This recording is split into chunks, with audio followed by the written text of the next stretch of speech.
हमारे बोल कैसे हों, ये भी कोई प्रश्न है? नहीं ना।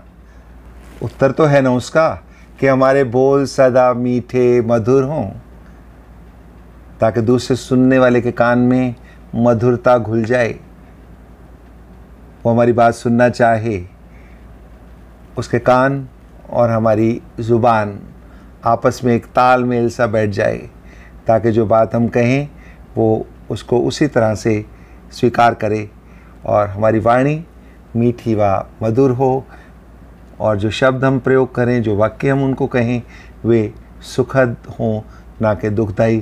किसी तरह का कष्ट देने वाले शब्दों का प्रयोग हम ना करें तो बेहतर रहेगा। और जहाँ तक हो सके हमें बात करते वक्त मुस्कुराते हुए बात करनी चाहिए। कुछ भी कहना हो हमें उसी ढंग से कहना चाहिए, ताकि दूसरे वाला हमारी बात को स्वीकार करे, और बात सही होनी चाहिए। हम सदा ही ऐसे बोल बोलेंगे कि लोग हमें सुनना चाहें, ये नहीं कि इंतज़ार करें कब चुप होगा, ताकि दूसरा वक्तव्य करने वाला व्यक्ति आकर अपनी बात कहे, या जो व्यक्ति सुन रहा है वह सोचे कि मैं जवाब देना चाहता हूँ, ये तो चुप ही नहीं करता और बेकार की बात करे जा रहा है।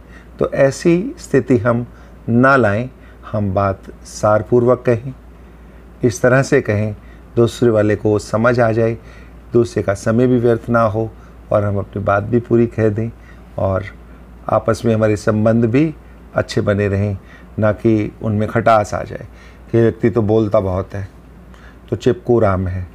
तो इस स्थिति से हमें बचना है।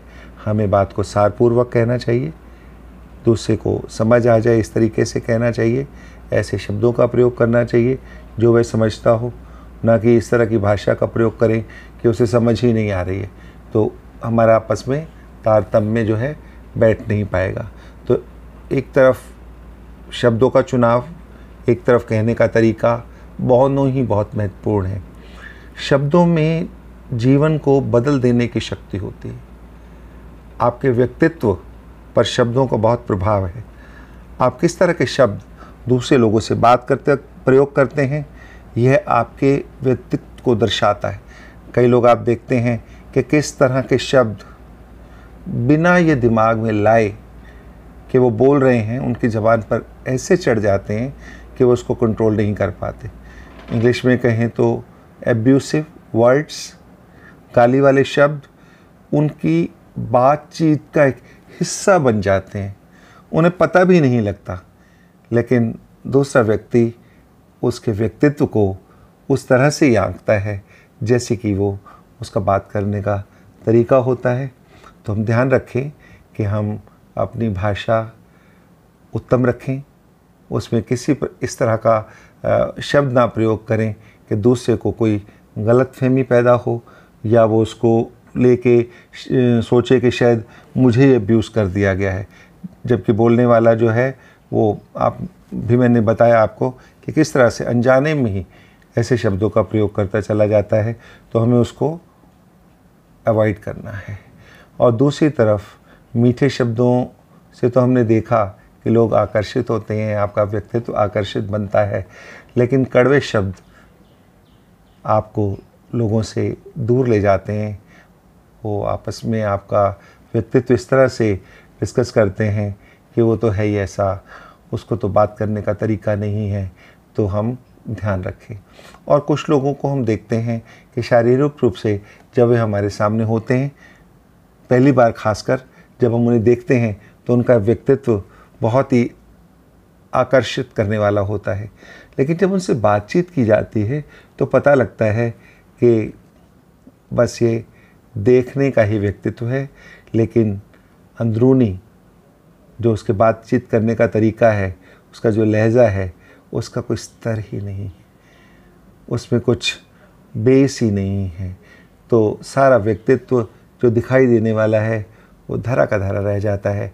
लेकिन आप देखिए कुछ ऐसे लोग हैं जो देखने में बहुत सुंदर नहीं है, लेकिन उनके बात करने का तरीका, किस तरह से वो बेटा बेटा और ऑल द बेस्ट विशेज़ आप अपनी भाषा में बात करते वक्त उसका प्रयोग करते हैं कि दूसरे वाला एक तरह से उसके साथ जुड़ जाता है, भाव विभोर हो जाता है और खुद ही उसका स्वागत करने लगता है कि हाँ, रिस्पेक्ट करने लगता है, हम कह सकते हैं।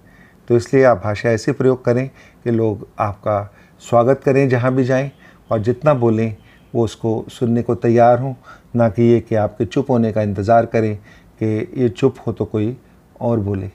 इस तरह से जो है हम अपने व्यक्तित्व में सुधार ला सकते हैं। यदि ये भी कोई कमी हमारे में हो तो हम अपने व्यक्तित्व को अपने शब्दों के चयन से, कहने के तरीके से उसमें अपना सुधार ला सकते हैं। और देखिए, हमारे जो बोल निकलते हैं मुंह से, इनफैक्ट सामने वाला यही मानकर चलता है कि हमारे दिल में भी वही बात है। जब तक कि हमारा व्यक्तित्व इस तरह से बदनाम ना हो कि कहता कुछ और है, करता कुछ और है, तो हमारा व्यक्तित्व ऐसा होना चाहिए कि जो बात हम बोलें दूसरे वाला ये मान के चलेगा कि जो ये कह रहे हैं वास्तव में वही है, वही सच है, दूसरा और कुछ नहीं, इनके मन में भी वही बात है। तो जब दूसरा व्यक्ति इस बात को मानकर चलता है कि हमारे मन की बात को हम उनको कह रहे हैं, तो हमें भी उस पर सदैव खरा उतरना चाहिए, तभी विश्वसनीय व्यक्तित्व हमारा बनता है। अब हम जब ये देखें कि प्रभु ने हमें 2 आँखें 2 कान दिए हैं, यानी देखने और सुनने के लिए गिनती में ज़्यादा दिए हैं, जबकि बोलने के लिए ज़ुबान एक दी है जो कि गिनती में 2 से कम है। तो हम इसको इस तरह से भी लेके चलेंगे कि परमात्मा चाहते हैं कि हम देखकर विश्वास करें, कानों पर सुनकर भी जो है हम उस बात को विश्वास ना करें जब तक हम देख ना लें। तो कानों और आँखों दोनों का हम संयुक्त रूप से प्रयोग करें। बोलने के लिए जो भी शब्द हमें बोलने हों उनको पहले से चख लें। कड़वे तो नहीं हैं, क्योंकि हमने कहा कि हमारे बोल मीठे होने चाहिए। तो हमें खुद को, स्वयं को ही, कि यदि यही बात कोई दूसरा व्यक्ति मुझे इन्हीं शब्दों में कहता तो मुझे कैसा लगता, वो शब्द मीठे लगते या कड़वे, दुखदाई होते या सुखदाई।